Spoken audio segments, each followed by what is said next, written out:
On this episode of the Uplevel Dairy Podcast, we sit down with Greg Shoemaker, a leader whose path from U.S. Army Ranger to leading Cargill's North American dairy nutrition business brings a powerful perspective on what it really takes to do hard things through people.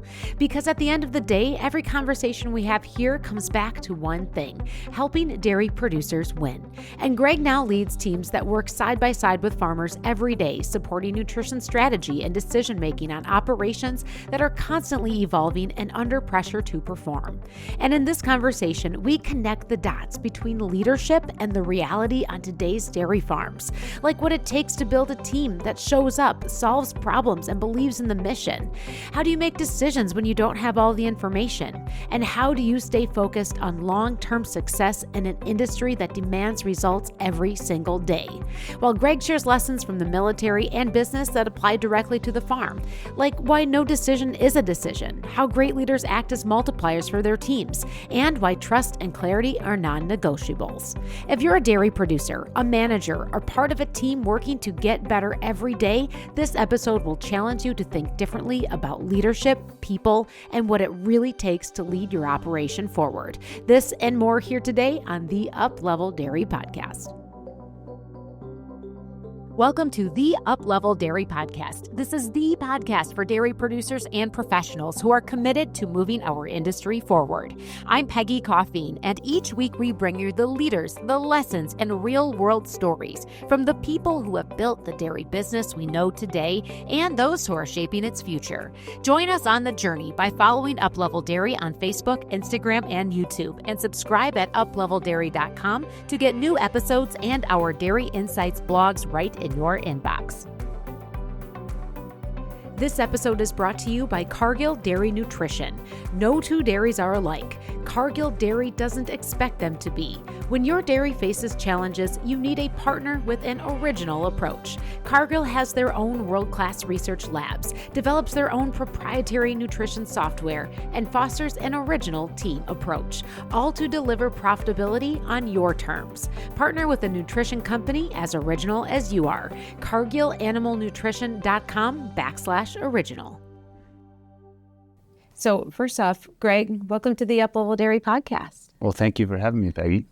So Greg, tell me, what is your role with Cargill and what does that all include? Sure. So I am the commercial director for our North America Dairy Nutrition business.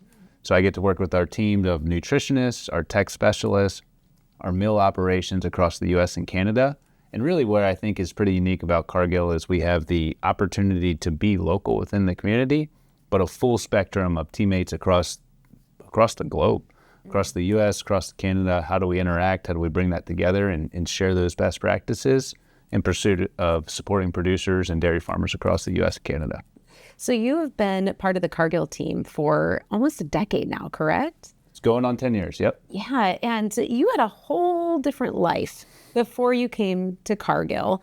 In fact, that life was a U.S. Army Ranger, correct? That is correct. And similar to most, I mean, we're all a little bit proud of our experiences, but was able to do that before, and it's been a good ride with Cargill over the last 10 years or so as well. Okay, so let's put a little context behind some of this experience for you. For someone who isn't familiar with that title of U.S. Army Ranger, how do you describe it? What is that role? So an Army Ranger, if you would ask them, they would like to tell you it's an infantry soldier with a little bit more of unique skills and training opportunities that they've had. Really what I think it is, it's an infantry soldier who gets to serve with some of the best that the Army has.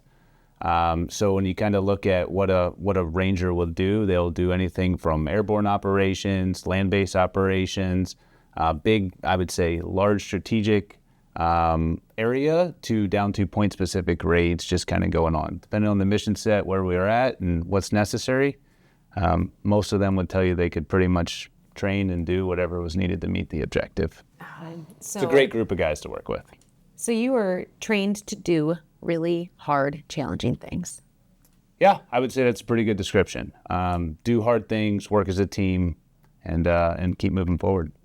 Okay, so we'll dig in a little bit more to that experience here, but let's just put this story into play. So Cargill for almost 10 years, U.S. Army Ranger before that. Yep. How did a U.S. Army Ranger land at Cargill? Sure. What's the story there? Yeah. What's your story, Greg? No, thanks for asking. So originally I was born in Pennsylvania. Didn't grow up on a farm myself, but grew up working my best friend's small tie stall dairy. And did that all through school, fell in love with ag and really enjoyed it. I always kind of wanted to serve. So did my undergrad in engineering, non-ag related, but knew I always wanted to go into the military. Went to the Army, did that for, between 7 and 8 years. Had the opportunity to do several deployments. I loved what I did. Just the opportunity to go and be around people who are constantly pushing themselves to be better, like you said, doing hard things, working as a team. I think that's what the Army gets to afford people at a really, really unique level. I loved it. At the same point, we were deciding, had several deployments, wanted to be present for kids. So kids was a big determining factor for us. And I decided I was going to get out. Hardest decision I ever made professionally up to that point in my life. Was getting out, thought I was going to business school, straight to business school. That same person that I used to milk cows with actually was there working at Cargill, and he's like, "Hey, I think you'd be a fit." Admittedly, I didn't know much about Cargill. So as a favor, I went out and I kind of looked at it, went into our animal nutrition headquarters, and just had the opportunity to learn what we do. And I completely fell in love with it.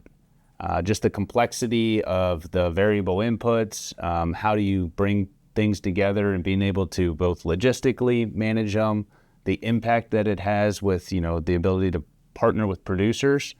And from there, it's just been a fun ride along with Cargill. Had the opportunity to do, I would say, business strategy, trading and risk management. Now on the commercial side, leading through. I've lived abroad. I've done it both U.S. and there, and it's just afforded me a really unique perspective along the ride. So what does your day-to-day look like now? Yeah.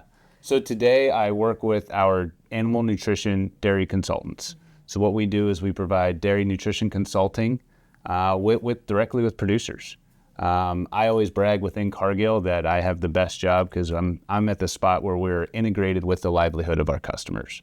We're on farm, we're in their community, day in, day out. We're getting to both support and partner with our customers. So whether it be technology that we're providing, on-farm management, obviously feed, and making sure that we're getting the best formulation and the best ingredients to help them hit their goals. It's a complete comprehensive ability to partner with customers and really fun to be in the dairy space there again.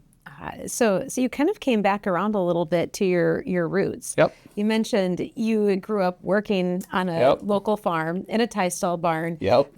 What was your least favorite job working on that farm? Yeah, I would say when we were going through, I never really, I'll put it a little differently. I didn't understand how poorly I was doing everything till I came to some of the bigger operations. So I joke about, least favorite. It was more just that I wasn't good at some of the things, and we didn't know what we didn't know. And my friend is still close, and he's got a much bigger operation, and he does phenomenal today. But we joke about that. Just how little we knew and how we didn't know what we didn't know. So, well, I'm sure your eyes have been opened to modern dairy farming. Absolutely. And dairy farming at scale, and also what it really takes to be competitive and sustainable in this business. So, you think about the way that you served our country, and thank you for that. First off, thank you for that service that you did for all of us. And at that point in time, that stage of your life, you were literally on missions, right? Yep. But I would say, to stretch that concept out, you continue to be on mission as a leader now, just in a different realm. So just pick into that word a little bit for me. What mission were you on then? What mission are you on now as a leader here? Yeah. That's one that makes you kind of pause and reflect a little bit. I mean, I think whether it's the military or business or on a farm operation, really, I'm aspiring to be a leader. If you have to want to be a leader in order to be an effective leader. And so I kind of approach it the same way. What are the principles that I want to be day in, day out, whether it's with the uniform on or whether it's with my colleagues and working with the team or working with our customers. For me, I aspire to be values-based principles. I think that allows you to be consistent. I think people have to know what you'll tolerate, what you won't, what you're about, what you're not. And that sets the tone for the organization. And I think we owe that to our teams. I do get my passion from people. So we talked about the military. In the military, people are your product. There's not a P&L. There's not a product that you're moving. It's how do you bring people together and solve hard problems. And I think business or farming is very much the same. And then at the end of the day, I hope to be a multiplier. When I was in the military, I wasn't the best at any particular thing. But what I aspired and what I think that I did relatively well and what I try to do now in business is how do I build the best team? How do I understand that each person, whether it be a soldier or an employee, has something to bring? My job to understand what those are, allocate resources, remove barriers, and be that multiplier to the team. So whether it was with the uniform or without business or with our customers, it's kind of how I look at it and what I think it gave to me. Yeah. So doing hard things through people. Sure. Being able to accomplish big things together, overcome challenges. And your job, as you see too, is to remove the barriers that might be in the way. And through that, to be a multiplier. Huh? Yep. Yeah. So, so you talk about recognizing that you wanted to be a leader. Yep. For you, did you always recognize that? Was that something that came naturally for you as a young man, or was it something that there was like kind of a moment in life where you realized you had to lead? I don't know if it ever came naturally. It was always a desire. I think I always wanted to be able to, I get energy from people, like I said, and I think I get energy from helping teams do more. So I 100% have always had the desire to want to be a leader, but that's something I have to earn daily. So it's not natural, it's iterative. It's something I constantly have to be reflective on and think, how am I going to, what did I do well? What did I not do well? But it's definitely ingrained in me for what I want to be for that. So as someone who is determined to be a leader, and not just any leader, a strong, high-level, influential leader, what does it take? I mean, and let's put this into perspective. So when I look at the people in our dairy community, it's our producers, it's our managers, it's every level on the farm where leadership is so important. Absolutely. Right? Every level from leading a milking shift to leading the business development, right? And same thing with the folks that are in the field that are serving producers and in lockstep with them as they create their own futures. Speak to others that have that same desire to do what you're doing, and that's lead.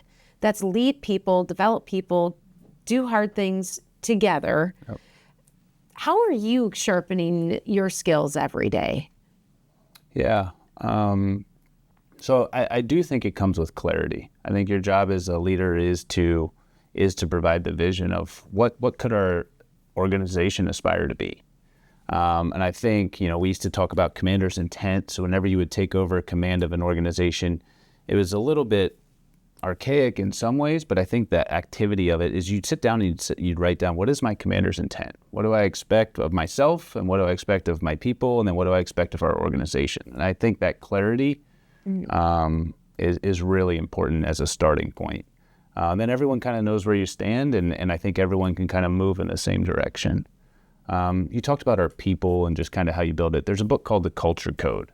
I always have my team read, and we as a team, we revisit. But they talk about three pieces. Is it safe? Are we connected? And do we have a shared future? Mm-hmm. And I think about, connected could be trust, right? You can't lead people unless they know you care. And that trust, you don't just get to step in day one just because somebody, takes on a new position. Well, that's just when it gets started. So I'm constantly thinking about how am I cultivating those three things, and am I pushing I think Peyton Manning said, you're either going forward or you're going backwards, and there is nothing in. And so I'm very cognizant of, are we pushing the organization forward in line with those three things, in line with that vision I've set. And I think the last thing is really, you just have to have an extreme commitment to care. You're not going to know every answer. You're going to make mistakes. There's going to be times where you should have delegated and you didn't. There's going to be times where you're going to need to step up. And I think it's just that commitment to care, to understand that it's a sine wave and you're not always going to be perfect, but I'm going to consistently show up every day. And I think once you're able to demonstrate that, the organization will rally around you. If you serve them, the organization will, by nature, serve the direction that you want to go. So, Greg, when you talk about these things, are there any examples that come to mind of whether that's from your military career or your tenure here with Cargill? So for those who don't know, so I was an infantry officer. So you come in as, you go through your officer school, you go through your different trainings. I went through Ranger school, and then I finally get to my unit. And at the same point, I'm very well trained and very light in experience. And you're expected to come in and apply that.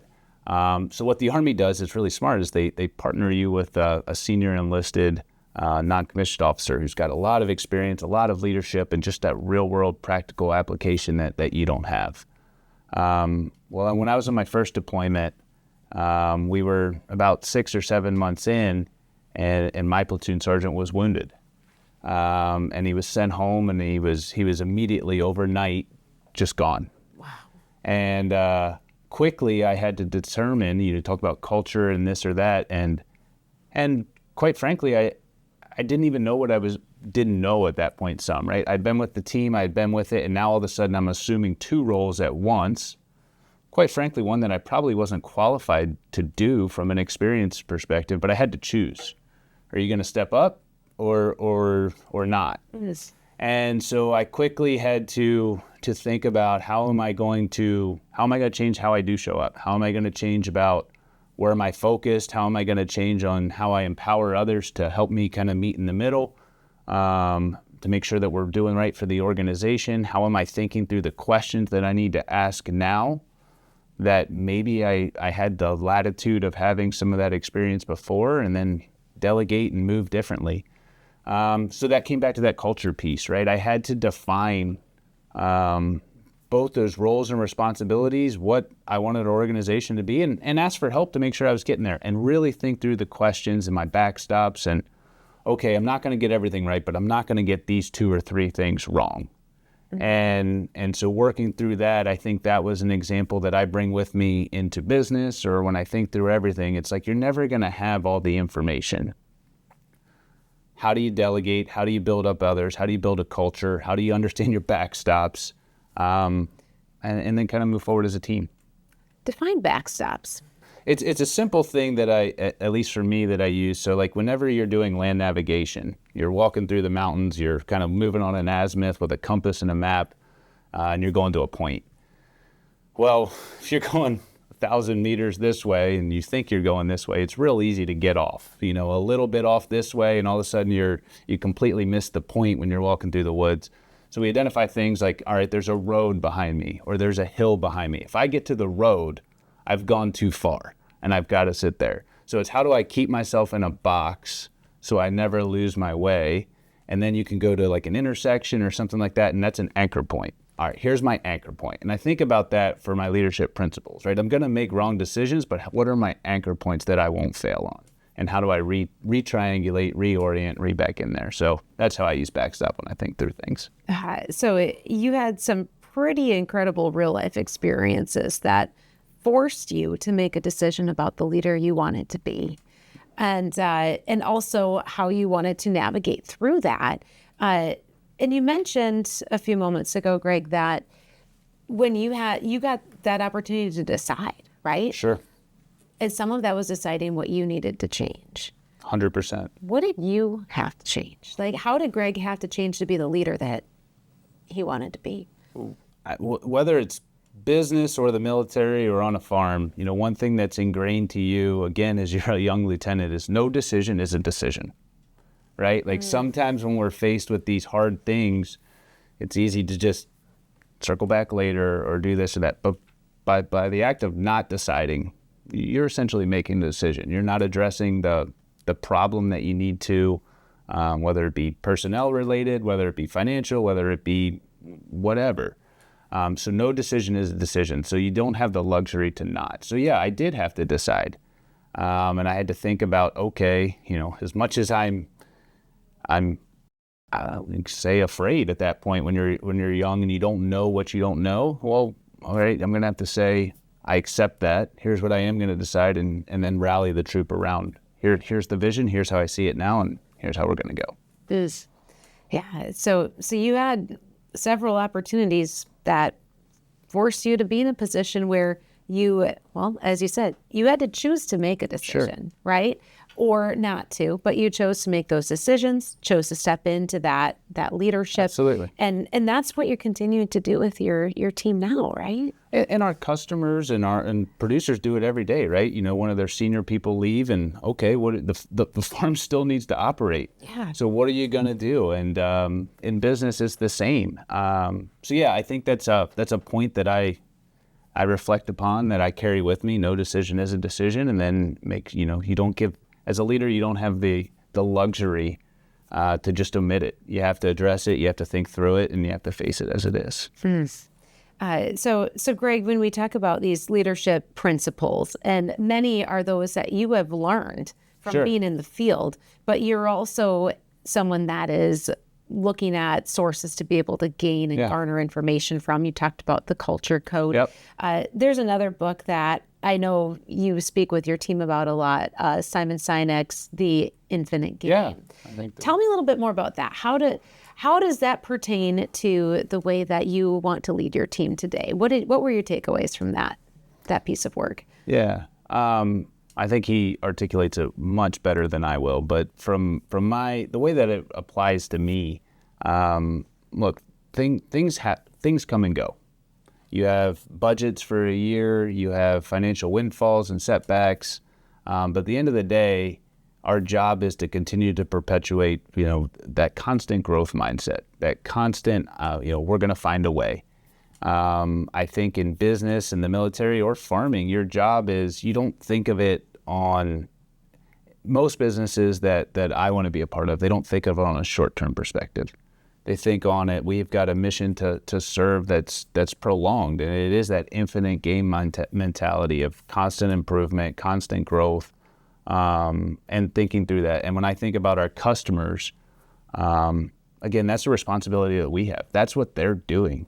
Farming, they're not just looking at, a fiscal year and they can go sell it. No, this is their livelihood. This is what they want to do for the long game. And I think about that a lot when I ask myself, am I making questions that are short-term or long-term? And you have to do both, right? But the short-term should ultimately be a sequential step towards you want to be in the long-term. And if you identify that your short-term decisions aren't leading towards that infinite game type perspective, well, then it's probably time to reassess. So that infinite game mindset, just to open that up a little bit here too, when you look at the players in the game, there's a difference in the end goal. And you touched on this, but I'd like to just draw it out a little bit more. The finite game has a winner and a loser. Absolutely. Right? What's the goal of the bigger goal of the infinite game for the players in that game?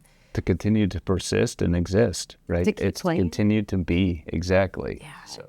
And you touched on this, but I think what you brought up is such a strong point when we look at the people in the dairy community, our producers, and it's not just the producers, it's the people that surround them that are equally dedicated to dairy, not just as a job, but as a career. Absolutely. And as a life. And we're all playing this game together, and it's the challenge is to keep playing, right? Yep. Like there's not necessarily a finish line sometimes. It's just to be able to wake up another day and run the farm, run the business, grow, scale, or diversify, whatever that goal might be. But it's not such a hard, win or lose, is it? No, and it's so fun to be in dairy. I mean, we're in a business where we're talking about generational transfers. Yeah. We're talking about multi-generations, and it just helps to symbolize kind of that mentality. And then I take it as a big responsibility of what are we doing to support that? Because that's the game that we're in. And, it's the same as parenting. You don't think about, well, I'm going to be a good parent for this year.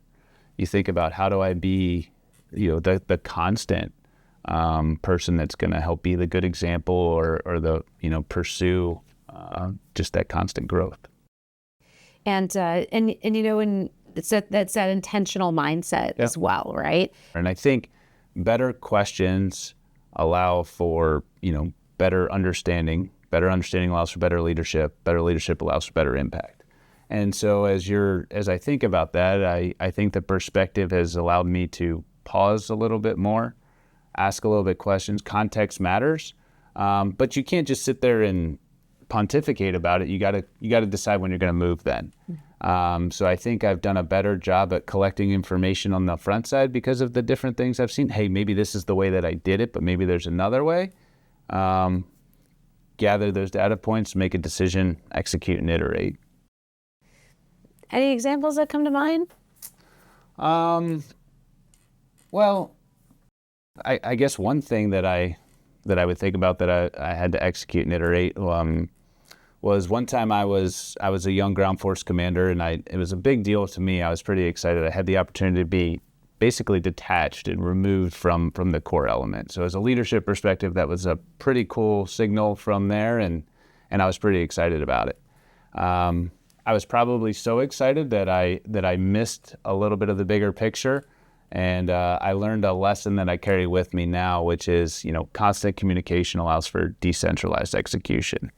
And so I was out and I thought I was doing wonderful things, but what I really failed to do was communicate up, coordinate where we were going, make sure that everyone understood why we were doing what we were doing. And that was some hard feedback I had to learn and come back and say, all right, let me iterate and take these feedback and move forward. So I don't know, that's just one that comes off the top of my head, but I'm constantly thinking about how am I iterating my leadership approach? What am I doing well? And back-to-back stops, that reflection time of, are we moving in the direction, or am I too caught up in the day-to-day where I'm missing the bigger picture? So many opportunities that you've had to learn these things in real life through experiences, but then really bring them into leading a team today. Sure. What are your hopes and your dreams for the team that you're leading right now, and what together you can accomplish? Yeah. What I hope for our team, it sounds a little simple, but that we never become complacent. I hope that the people that have come before that have built what we have today and have kind of recruited the talent and the ability to be the strong team that we are, well, I hope we never rest on our laurels, and we have to earn it every day. And I hope that we have the ability to continue to approach it. And I'm fortunate to work along people who are pushing the organization forward every day. So my aspiration is that we continue to drive innovation for the dairy industry. My aspiration is that we continue to set the next level as far as how we're moving forward. And we do it in a way and carry ourselves in a way that we're all proud of, and that we create a team that people want to be a part of. And it sounds like you spend a lot of time creating that team and being really intentional about picking the right people and making sure that they have what they need to be successful as well. And that's all part of the picture. Yeah. Yet there are always going to be hard days, tough times. So once again, as a leader, drawing from your diverse experiences, how do you rally your team and motivate them during the tough times? Anything that comes to mind for you? I'm not a nutritionist, but my team is so smart that if I can just kind of help create the forum, create the questions, create the support, get the right things there, they're usually going to find the way. And the military is no different. when you look at these, the thing about the military that's fun is we're an all volunteer-based Army, right? So everyone wants to be there for one reason or another, and everyone's story is different. But then it's how do you, once you create being part of something, like sometimes it's not about how do we get through this specific action. It's how do I create a team where they don't want to let each other down, and they never want to let that other person down. So then they won't fail. And then before you know it, they're doing things that you didn't even think were possible. So it comes back to setting the right team environment, making sure that you set the conditions, back to investing in those I don't want to say easy times, but those normal times, so that those moments of difficulty, it's beyond your expectations. I come back to the trust, right? Like you have to invest into the other times diligently and intently to be able to have the equity needed in the hard times. So I think about how am I investing and building that equity to where they see that I care, so that we can rally together throughout it. I think that's a thing I think about a lot. I think those things matter, and I think if you leave people to assume, well, that's not fair to them. And so I invest very intently into thinking about, are we moving the organization? Am I investing in? Am I listening to the team on the ground? So that way, whenever we have those hard times, we can come together. I think one example that I think of, whenever we've had difficult conversations, if the team understands where you're coming from or why you're thinking about it, I talk about composure is king, right? If when the energy and the stress level gets high, I have a bias to try to get low, right? How do you get calmer in those moments to where you can have the clarity? And I have to trigger to make sure that am I feeling myself there? Is the situation getting tense? All right, then I better do something, sit here, clear the air to make sure that it's going to be low so we can have rational thoughts through it, so that we can listen and understand. So I think about that in the moments of the hard time. Composure is king because, whether it be employees, customers, or soldiers, they're always watching how you react to the hard things. And so I try to be extremely intentional about fast forward an hour, 6 months, whatever it would be. Like, what would I hope they would remember of how I showed up in this situation?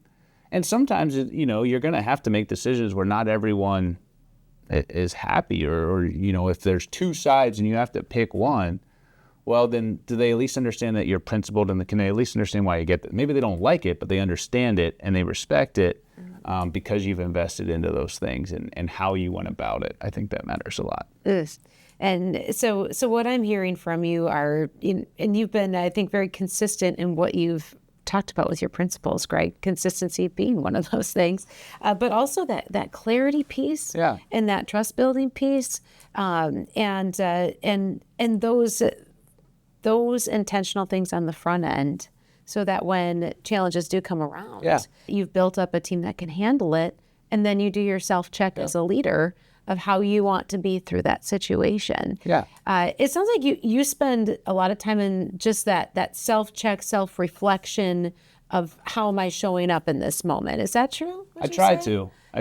I think that pays a lot of dividends in your ability to understand, like I said, who you are as a leader and who you are as an organization. I think that clarity of mind, I believe there's a superpower in getting up early.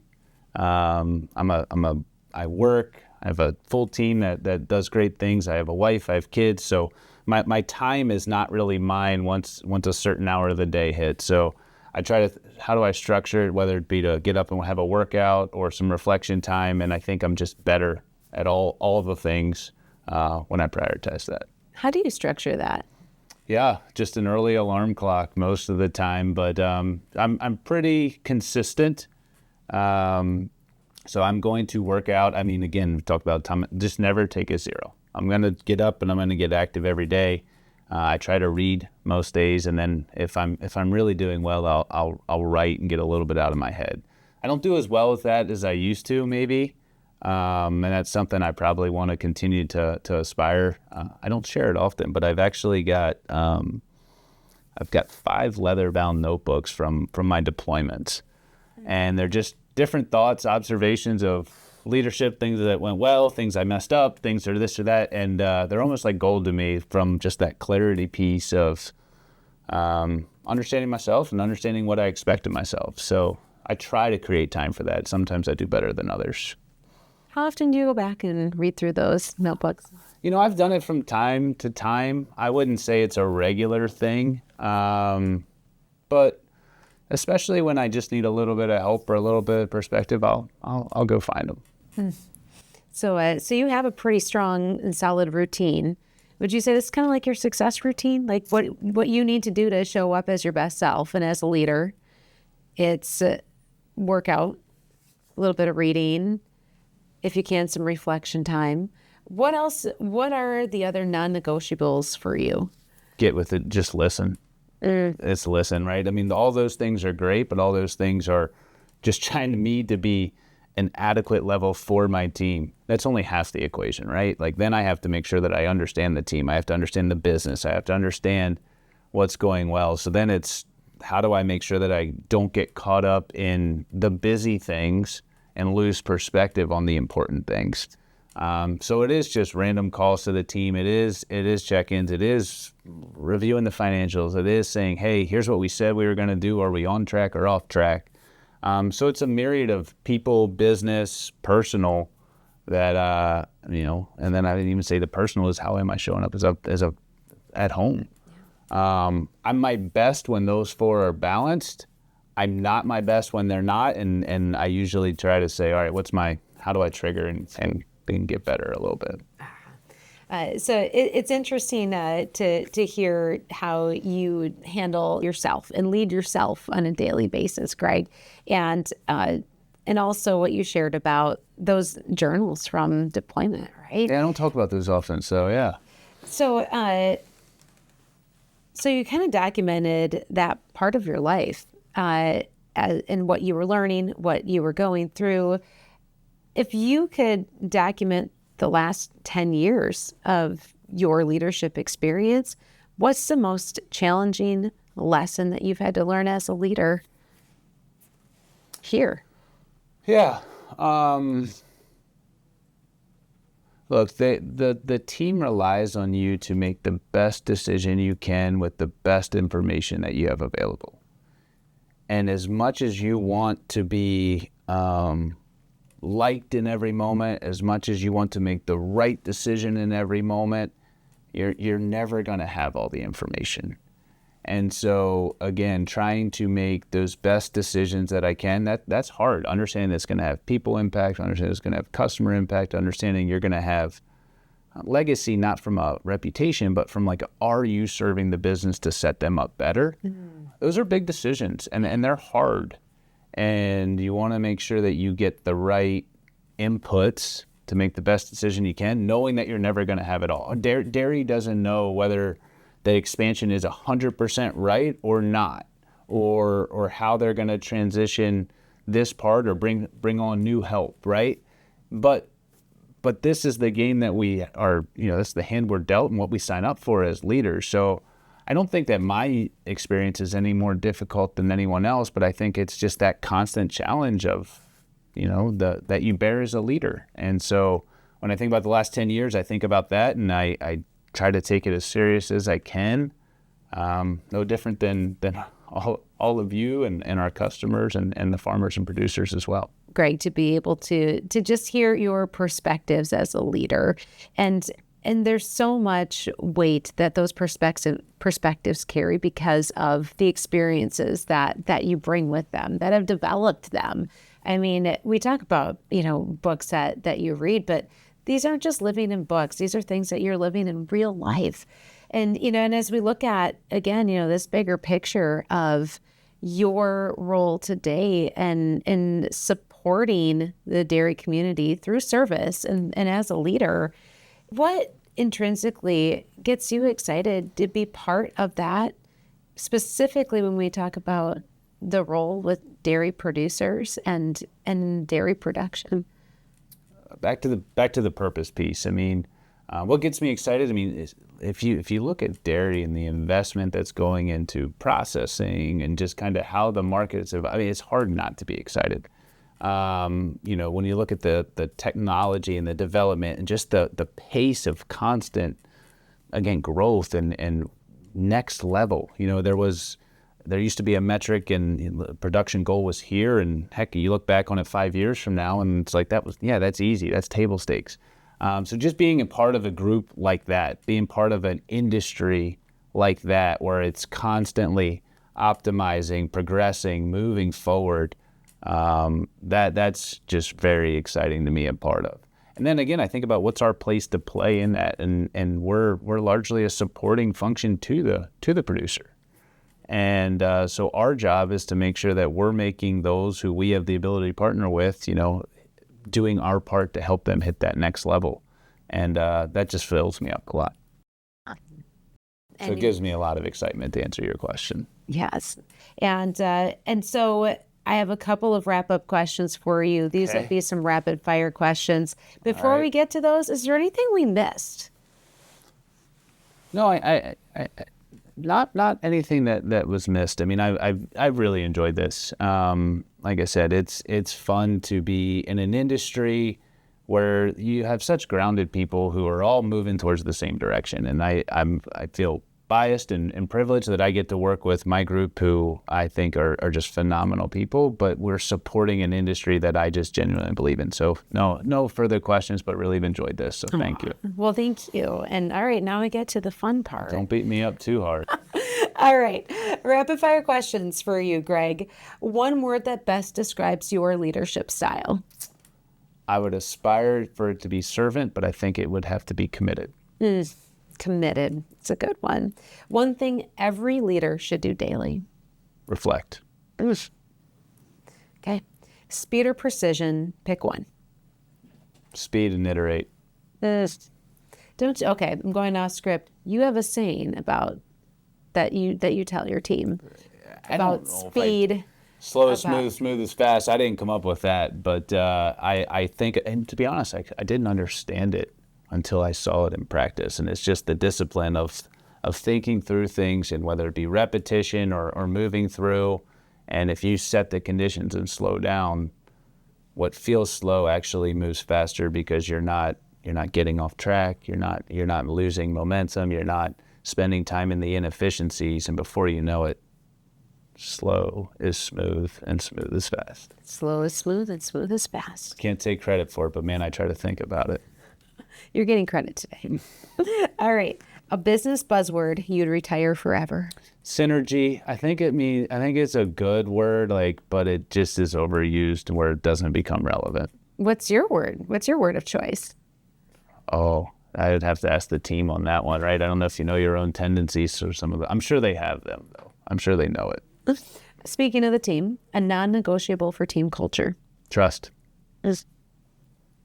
Best part of leading your team? Seeing them, like you mentioned the problems, seeing them work through problems. Just, I get my energy from people, and when people overcome, that's fulfilling. And if you could have a small part of it. Okay, hardest part of leading a team? You're gonna have to make choices, and choices have consequences, and you don't always know all the information. You got to live with it, and then you got to assess and adjust. But it's hard. Yeah. Your coffee order in 3 words? Medium black, please. Well-mannered also. All right. A book that changed the way you lead. We talked about a couple. Mm-hmm. Any others? I like From Values to Action. It was actually given to me. And I think about it a lot. It's a lot of that principle-based mentality, that consistency, that genuine humility, true self-confidence, balance. So that's one I think about a lot. I'm throwing this one in there. You talked about the word balance before. What is balance to you? How do you define that word? It's knowing how to show up for different situations. Nobody wants a robot. At the same time, there's times where you have to be serious, and there's times where you really need to set the tone, and there's times where it's like, hey, I just want to be part of the group and let's figure this out together. And I think it's understanding where do you need to be to meet the need of the team. And that's not just at work, is it? No, that's constant. And that's something you can mess up a lot, and then you have to reorient, right? But all right, a productivity hack you swear by.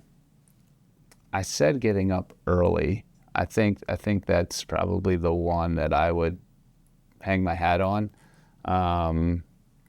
That's probably a superpower if you do it well. If you can get that little bit of advantage. So I don't know if it's a productivity hat, but it's how do you just expand the whole pool to get more done. Define early. Well, 4:45 or so. Okay. All right. A hobby your team would be surprised that you have. I don't know. I'm pretty transparent. They probably don't know that I like to do woodworking when I get time. What have you made? Just small things, just like bench or entryway tables or things like that. I wouldn't say I'm good, but I enjoy it. I enjoy the getting it right and kind of working through it, designing it, thinking through it. Okay. A skill you wish you had.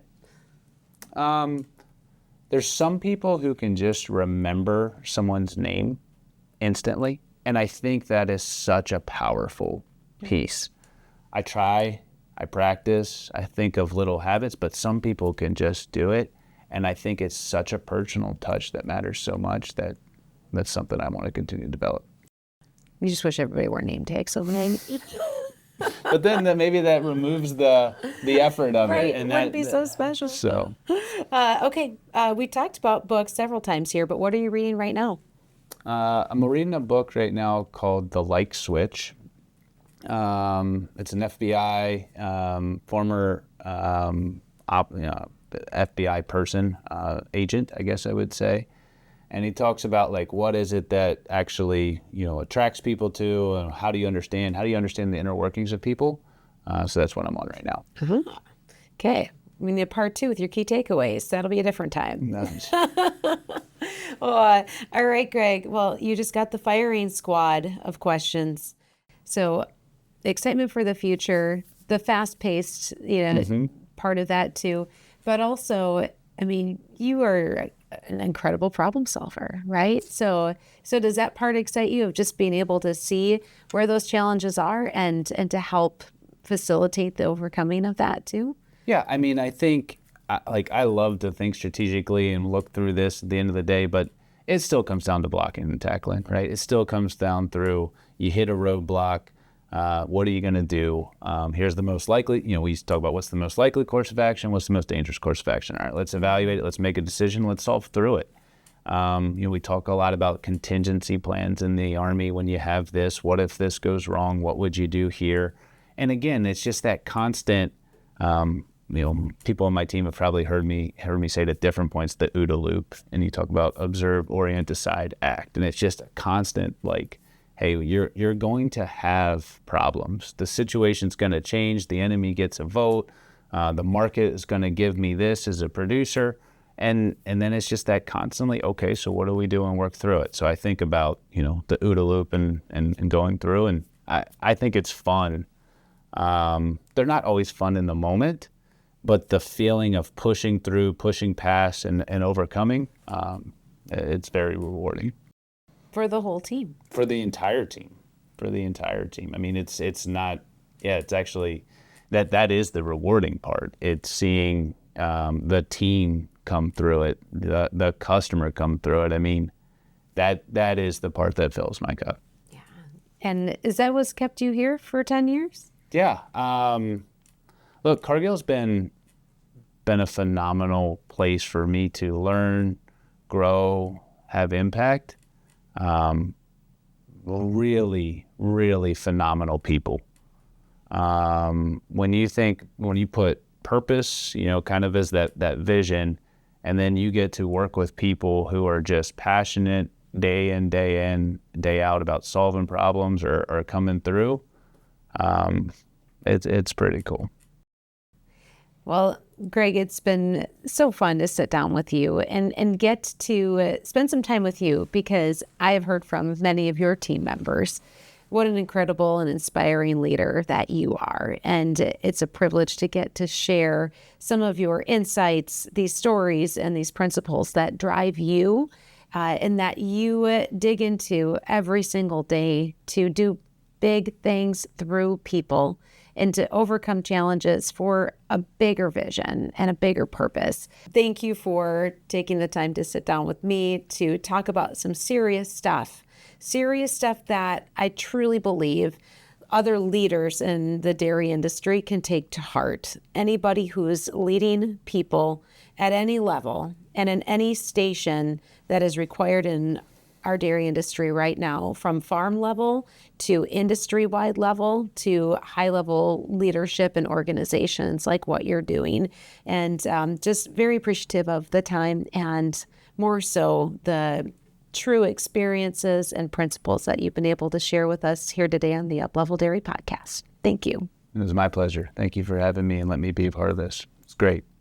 Thank you for listening to the Uplevel Dairy Podcast. If you enjoyed today's conversation, make sure to follow the show, share this episode with your friends in the dairy community, and leave a review.